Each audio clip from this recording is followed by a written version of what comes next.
कंधे पर बोरा लटकाए दिन भर गलियों में भटकता रहता। इधर उधर पड़ी प्लास्टिक की बोतलें और पुरानी चीजें उठाता रहता। फिर शाम को उन्हें बेचकर 2 वक्त की रोटी कमाता। थुंग थुंग अपनी बीवी और बच्चे के साथ एक टूटी हुई झोपड़ी में रहता था। गरीबी इतनी थी कि कभी कभी नमक रोटी भी नसीब नहीं होती थी। भूख मिटाने के लिए पेड़ों के पत्तों का सहारा लेना पड़ता।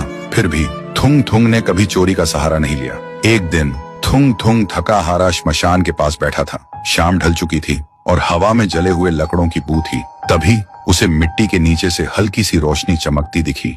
वह धीरे से उठा और मिट्टी खोदने लगा। कुछ ही देर में उसे जमीन के अंदर से एक पुराना सा लोहे का घंटी वाला दिया मिला। जैसे ही उसने उसे उठाया, एक भारी आवाज गूंजी, जो भी इस दिए को जगाएगा उसकी हर इच्छा पूरी होगी, लेकिन बदले में उसकी सबसे प्यारी चीज चली जाएगी। थुंग थुंग का दिल जोर जोर से धड़कने लगा। वह मन ही मन सोचने लगा, सबसे प्यारी चीज मतलब क्या? वह घर लौटा और बीवी को सब बताया। बीवी ने ध्यान से सुना। उसकी आंखों में डर भी था और थोड़ी सी उम्मीद भी। फिर बोली, 3 दिन से बच्चा भूखा है, क्यों ना पहले खाना मांग ले। थुंग थुंग ने कांपते हाथों से दिया जलाया और धीरे से बोला, हे दिए, मेरे भूखे बच्चे के लिए अनाज दे दो, बस पेट भर खाना दे दो। अचानक पूरी झोपड़ी अनाज और रोटियों से भर गई। बीवी खुशी से रो पड़ी। लेकिन उसी रात थुंग थुंग ने देखा उसका बच्चा चुपचाप कोने में बैठा है और उसे पहचान नहीं रहा। सुबह तक बेटा उसका नाम भूल चुका था। थुंग थुंग टूट गया, लेकिन घर में अनाज था और भूख खत्म हो चुकी थी। उसने खुद को समझाया, बाद में बच्चे का इलाज करवा लूंगा।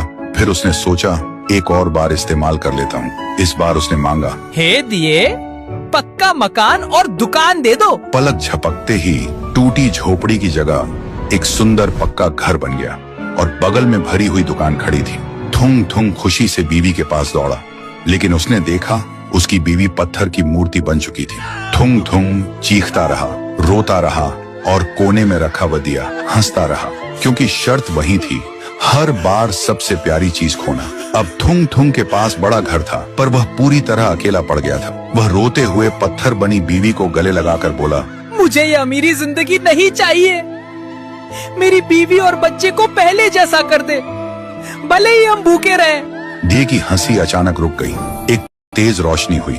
जब रोशनी हटी, न पक्का घर था न अनाज का ढेर। फिर वही पुरानी टूटी हुई झोपड़ी थी, लेकिन सामने उसका बच्चा खेल रहा था और बीवी मुस्कुरा रही थी। थुंग थुंग ने सुकून की सांस ली और उस मनहूस दिए को वापस श्मशान ले जाकर मिट्टी में हमेशा हमेशा के लिए दफना दिया। थुंग थुंग कंधे पर बोरा लटकाए दिन भर गलियों में भटकता रहता। इधर उधर पड़ी प्लास्टिक की बोतल